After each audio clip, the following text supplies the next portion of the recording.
Ladies and gentlemen, I don't come again. This time, what am I here for? Very simple. The G5 governors, which is of course the G5 PDP governors, the G5 PDP boys, Wike, Ortom of Benue, Ibazu of Abi, Ugwani of Enugu, and Makinde of Oyo State.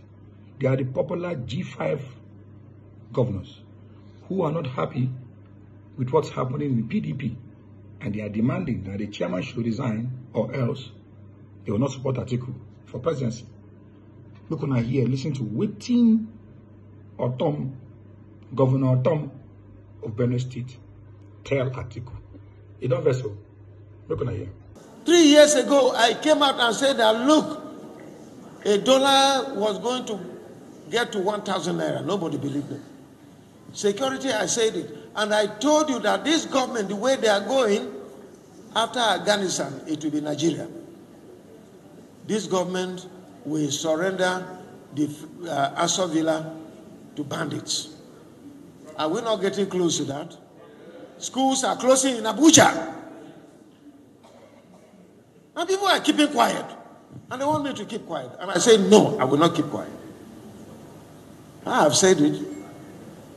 We have said it, my colleagues here, especially Governor Wike have said it. We have all said it. We're in the same shoes. We know the challenge that we're having. Bandits have taken over. Fulani bandits, not just bandits.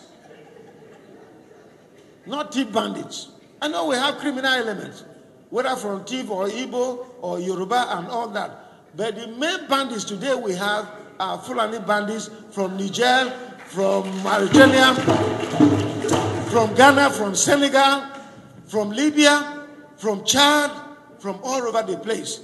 And because they have chosen that they will take Nigeria to become a Fulani nation. Period. Buhari have said it. General Danjuma have said it. It's not just Ortom that is saying it. So what are we talking about? We here in Tivland, in Benue State, our forefathers in 1804 stood against the invasion and occupation of Benue tribes and said, no, we will not accept it.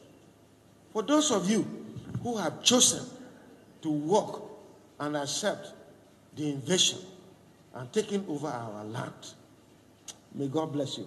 May God help you. Because God said I should not curse you. If God were to allow me to curse you, I would say you are a cursed person and God will deal with you.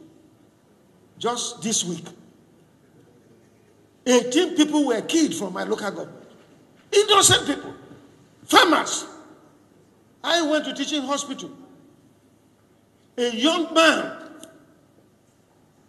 barely in his 20 years, his 2 eyes were plucked by Fulani herdsmen.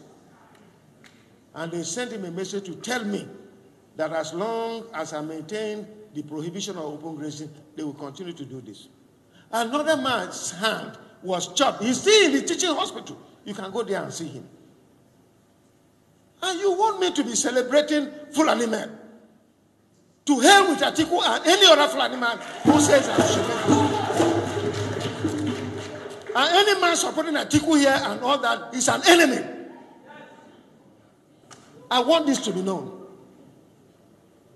As long as I'm governor, and except my people tell me that, look, withdraw from this. If you want to be slaves to the Fulani men, you can go there and be slaves. I can never be a slave.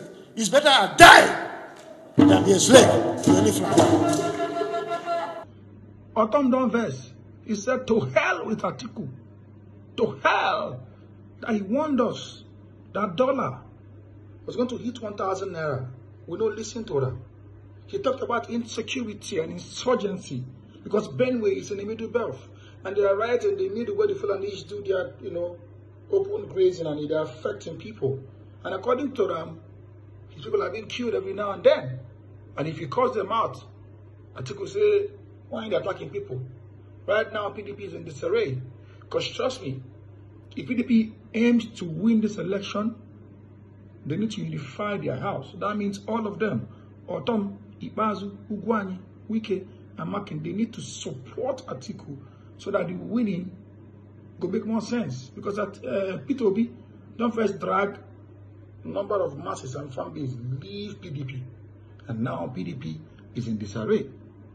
And Wike, nobody like saying they hear, he's dancing his way away from PDP with the other governors. Because Wike don't openly come Lagos State, endorse the governor of Lagos State, who is also a member of APC.